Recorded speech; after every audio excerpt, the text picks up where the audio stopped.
Pakistan army chief Asim Munir చేసిన వ్యాఖ్యలివి. పాకిస్తాన్లో షియాలు నివసించడానికి అనర్హులు అంటున్నాడు. రావల్పిండి ఇఫ్తార్ విందులు మునీర్ ఈ వ్యాఖ్యలు చేశాడు. పాకిస్తాన్ షియా వర్గాల్లో ఇప్పుడు ఈ వ్యాఖ్యలు అకిరా చేశాయి. ఈ దేశం సృష్టికి మూలం తామే అంటున్నారు షియాలు. ఖమేనీ హత్య తర్వాత పాకిస్తాన్ షియాలు రోడ్డెక్కడం జరిగింది. ఆ తర్వాత వివాదం మరింత రాజుకుంది. కరాచీ, ఇస్లామాబాద్, లాహోర్, గిల్గిత్ బాల్టిస్తాన్లో ఆందోళన మిన్నంటుంది. హింసాత్మక ఘటనలకు దారి తీసింది షియా నిరసనలు.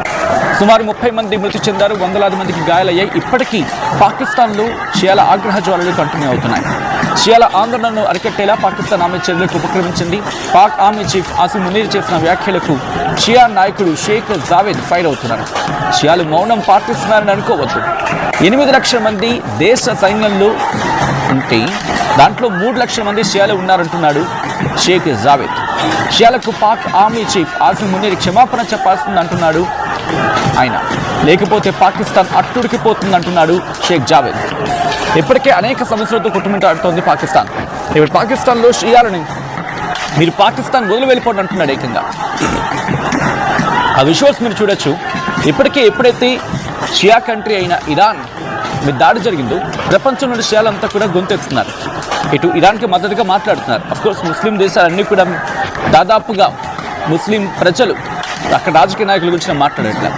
ఆ దేశంలో ఉన్న ముస్లిం ప్రజలు ఇప్పటికీ కాస్త ఇరాన్కి మద్దతుగా మాట్లాడే ప్రయత్నం చేస్తున్నప్పటికీ కూడా ముఖ్యంగా షియా వర్గాల్లో మాత్రం కంప్లీట్గా ఇరాన్కి మద్దతుగా గళం వినిపిస్తున్న పరిస్థితి. ఈ క్రమంలో ఎప్పుడైతే అయతుల్లా అలీ ఖమేనీ మరణించారు, షియాలు రోడ్డెక్కారు. ఈవెన్ ఇరాన్లో ఆగ్రహ జ్వాలలు కంటిన్యూ అవుతున్నాయి. ఇరాన్ని దాటి ఇప్పుడు పాకిస్తాన్ కూడా వెళ్ళింది. పాకిస్తాన్లో అమెరికాకు సంబంధించి ఎంబసీ మీద దాడికి ప్రయత్నం చేశారు. ఆ విజువల్స్ మీరు చూస్తున్నారు. అండ్ ఫ్లాగ్ కూడా అక్కడ మనకు కనిపిస్తోంది. దీంతో అక్కడికి పాకిస్తాన్ ఆర్మీ చేరుకుని అక్కడ ఆందోళన నిర్మించే ప్రయత్నం చేస్తుంది. సో బట్ ఇంతకీ పాకిస్తాన్లో షియాల సంఖ్య ఎంత? ఆర్మీ చీఫ్ ఆసిమ్ మునీర్ ఎంత వ్యాఖ్యలు చేశారంటే దానికి ఏదో ఒక ప్రామినెన్స్ ఉండాలి కదా. సో వాళ్ళ ప్రభావం ఏంటి? పాకిస్తాన్లో షియా ముస్లింలు మైనారిటీలు అయినప్పటికీ దాదాపుగా 15 నుంచి 20% మంది వాళ్ళు ఉన్నారు అక్కడ. వీళ్ళు కేవలం జనాభా సంఖ్యగా మాత్రమే లేరు అక్కడ విద్యారంగంలో, దాంతోపాటు పట్టణీకరణలో, ప్రొఫెషనల్ నెట్వర్క్స్లో కూడా కీలక పాత్రలో ఉన్నారు వాళ్ళు. పాకిస్తాన్ రాజకీయాల్లో షియా నాయకులు చాలా కీలకమైన పాత్ర పోషిస్తున్నారు. ముఖ్యంగా జుల్ఫికర్ అలీ భుట్టో, బెనజీర్ భుట్టో, ఇప్పుడు ఉన్నాడు కదా ఇంకో భుట్టో, బిలావల్ భుట్టో, వీళ్ళంతా కూడా షియా నాయకులే. ఇప్పటికీ అక్కడ వాళ్ళ దేశ అధ్యక్షుడుగా షియా నాయకుడు కాదా? మరి ఎందుకు మాట్లాడు? దీంతో పాటు జాతీయ స్థాయిలో పార్టీలు నడిపారు కూడా. సెక్యులర్తో పాటు ప్రోగ్రెసివ్ రాజకీయాలకు మద్దతు ఇచ్చారు కూడా. అండ్ లీగల్గా మాట్లాడుకున్నా లేకపోతే బ్యూరోక్రసీ గురించి మాట్లాడుకున్నా షియాలు ఉన్నత విద్యావంతులు ఉండడం వల్ల సుప్రీంకోర్టు కావచ్చు, హైకోర్టు కావచ్చు, సివిల్ సర్వీసెస్లో వాళ్ళు ప్రాతినిధ్యం వహిస్తున్నారు.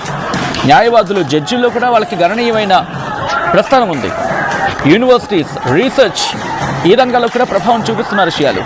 ప్రొఫెసర్స్, సైంటిస్ట్, పాలసీ అనలిస్ట్, ముఖ్యంగా కరాచీ, లాహోర్లో వీళ్ళున్నారు. కీలకమైన నగరాల్లో సిటీ బిల్డింగ్లో వీళ్ళు కీలక పాత్ర పోషిస్తున్నారు. కంట్రీ బిల్డింగ్లో, ఇంకా చెప్పాలంటే కంట్రీ దేశ అభివృద్ధిలో కీలక పాత్ర పోషిస్తున్నారు వీళ్ళు. ఎలైట్ విద్యా సంస్థలో షియా మేధావులు ఎక్కువగా కనిపిస్తూ ఉంటారనేది వినిపించే మాట.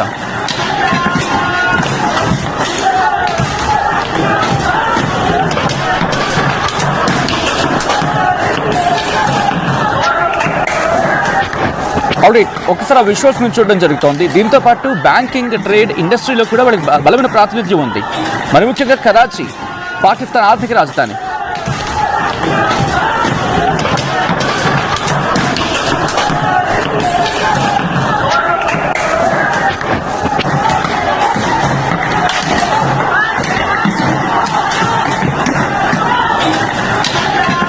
సో విజువల్స్ మీరు చూస్తున్నారు అక్కడ ఎటువంటి రచ్చ జరుగుతుందని చెప్పి.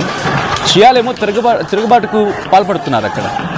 ఎవరైనా గొడవ చేస్తూ ఉంటే షియాలు, అంటే పాకిస్తాన్లో షియాలు అక్కడ గొడవ చేస్తూ ఉంటే వారిని ఇరాన్కి వెళ్ళిపోమని చెప్పి పాకిస్తాన్ ఆర్మీ చీఫ్ ఆసిమ్ మునీర్ చెప్తున్న మాటలు. సో దీంతో పాటు రియల్ ఎస్టేట్లో వాళ్ళు అక్కడ ఉన్నారు. పాకిస్తాన్కి సంబంధించి టెక్స్టైల్ రంగంలో ఉన్నారు. ఎక్స్పోర్ట్స్ అండ్ ఇంపోర్ట్స్లో కూడా వాళ్ళు ఉన్నారు. సో అక్కడ షియాల గురించి మాట్లాడుకుంటున్న సందర్భం. అండ్ ఈ మధ్య రష్మి గౌతమ్ కూడా ఎవరైనా ఇండియాలో గొడవలు చేస్తూ ఉంటే, మరి ముఖ్యంగా జమ్మూ కాశ్మీర్లో చూసాం అల్లర్లకు పాల్పడిన వాళ్ళని ఇరాన్కి వెళ్ళిపోవాలని చెప్పి కోరారు ఆమె. కానీ ఇక్కడ ఏమంటున్నాడు, మరి ముఖ్యంగా పాకిస్తాన్ ఆర్మీ చీఫ్ ఆసిమ్ మునీర్, షియాల నుంచి ప్రెషర్ వస్తోంది, అక్కడక్కడ హింసాత్మక ఘటనలకు సంబంధించి మాట్లాడుకునే క్రమం. Right, Pakistan army chief Asim Munir అసలు ఏమన్నాడో చూద్దాం. लेकिन जो अफसोसनाक बात कही उन्होंने वो ये कि अगर आपको यानी इतना ही ईरान से मोहब्बत है तो फिर आप ईरान चले जाएं, दरवाजे खुले हैं, आप ईरान चले जाएं। ये बात इसलिए कर रहा हूं कि अब ये सारी जो है ना, वो मेरे ख्याल में 1 दर्जन के करीब जनरल हजरात बैठे हुए थे, इतने उलमाए किराम बैठे हुए, किसी से कोई ढकी छुपी बात नहीं है, ना उनको किसी का खौफ है, ना हमको किसी का खौफ है। जो बात उन्होंने कही थी, हमसे ये कहा जा रहा है कि आप जो है ना, अगर आप उनसे मोहब्बत है तो वो उधर चले जाएं। लेकिन जो अफसोसनाक बात कही उन्होंने वो ये कि अगर आपको यानी इतना ही ईरान से मोहब्बत है तो फिर आप ईरान चले जाएं, दरवाजे खुले हैं, आप ईरान चले जाएं।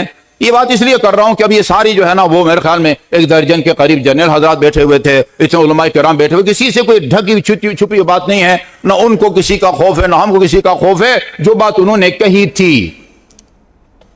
हमसे ये कहा जा रहा है कि आप जो है ना, अगर आप उनसे मोहब्बत है तो वो उधर।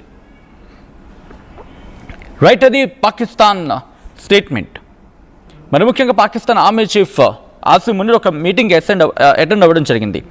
అక్కడ సీనియర్ షియా క్లెరిక్స్ మార్చి 19న వాళ్ళు షియా ముస్లిమ్స్ని పాకిస్తాన్ విడిచి షియా ముస్లింని పాకిస్తాన్ విడిచి వెళ్ళిపోవాలని చెప్పిన